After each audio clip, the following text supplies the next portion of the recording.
Hello everyone, নমস্কার সবাইকে। কেমন আছেন সবাই? আশা করছি সবাই খুব ভালো আছেন। এতক্ষণে নিশ্চয়ই বুঝে গেছেন যেটা একটা জন্মদিনের ভিডিও হতে চলেছে। জন্মদিন হচ্ছে আমাদের প্রত্যাশা বুড়ির, এবং সে সবসময় খুব এক্সাইটেড থাকে তার জন্মদিন নিয়ে। এই যে মুচকি মুচকি হাসি দিচ্ছে, আর তাকে বলা হয়েছে একটু হাসো, বাট সে সেভাবে হাসবে না, দাঁত বের করে, তার নাকি লজ্জা করে। আর এটা হচ্ছে তার দিদিভাই, একমাত্র দিদিভাই রাই। এই হচ্ছে আমার ভাইজি হয়, আর প্রত্যাশা হচ্ছে আমার ভাগ্নি। এখানে আমরা ছোটোখাটো করে একটু আয়োজন করছিলাম ওদের জন্য, যাতে ওরা একটু আনন্দ করতে পারে। এই আমার বোনরা সোনালি আর লিপা, ওরা এখানে দাঁড়িয়ে ছবি তুলতেছিল।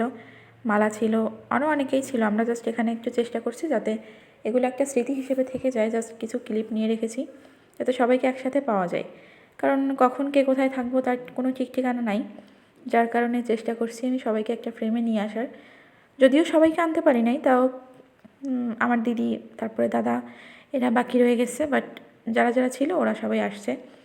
এখানে দেখেন তার হাসির কোনো অন্ত নাই, সে খুব খুশি। এ হচ্ছে দাদু দিদা, মানে আমার মা বাবা, তাদের সাথে ছবি তুলতেছিল। মানে কত ভঙ্গিমা দিয়ে যে ছবি তুলতে হবে তার কোনো অন্ত নেই। আর দুই বোন একদম সুন্দর করে দাঁড়ায় আছে কখন ছবি তুলবে। আমি তো ছবি তুলতেছি, বাট একটাও হাসে না সেইভাবে। আর হচ্ছে আমার মাওইমা, মানে হচ্ছে প্রত্যাশার ঠাম্মি, উনি পাজাল প্রদীপ নিয়ে আসছিল ওকে আশীর্বাদ করার জন্য।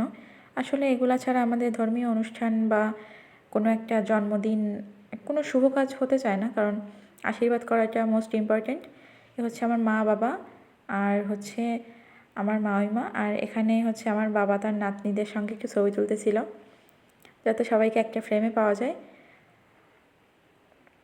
সবাই একসাথে ছবি তুললো। এরপর প্রত্যাশার দাদা তাকে গিফট দিচ্ছিল। যখনই আমি ক্যামেরা অন করছি সাথে সাথে সে হাতটা সরাই নিছে, কারণ সে ছবি তুলতে একদমই পছন্দ করে না।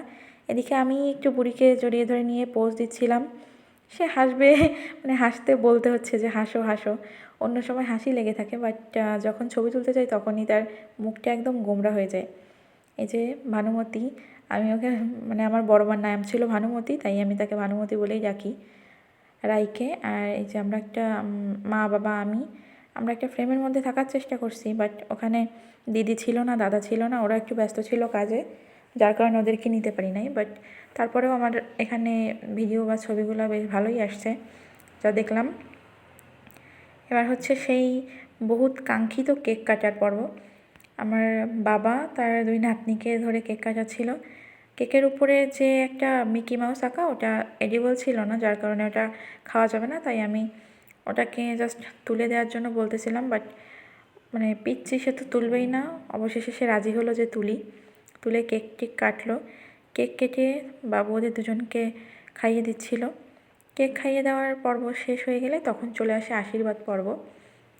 আশীর্বাদ আমাদের এই যে ধান দুর্বা দিয়ে আশীর্বাদ করে, তারপরে হচ্ছে পাজাল প্রদীপ, মানে ধূপ দিয়ে যে একটা রিচুয়াল আছে, এটা অনেক পুরাতন রীতি। আমিও যদিও এগুলো খুব মানি, কেননা আমরা ছোটোবেলা থেকে দেখে আসতেছি এটা। আর এগুলো আমাদের না হলে কেমন যেন কোনো ভালো কোনো কিছু হতেই চায় না। এই যে মা আর ওর ঠাম্মি, মানে আমার মাওইমা দুজন ওকে আশীর্বাদ করতেছিল। আশীর্বাদ পর্ব শেষে গিফট দেওয়া হচ্ছিল, মানে সবারগুলো নিতে পারি নাই, এইগুলাই নিছি। সে খুব খুশি, এটাই অনেক। যাই হোক, ধন্যবাদ সবাইকে।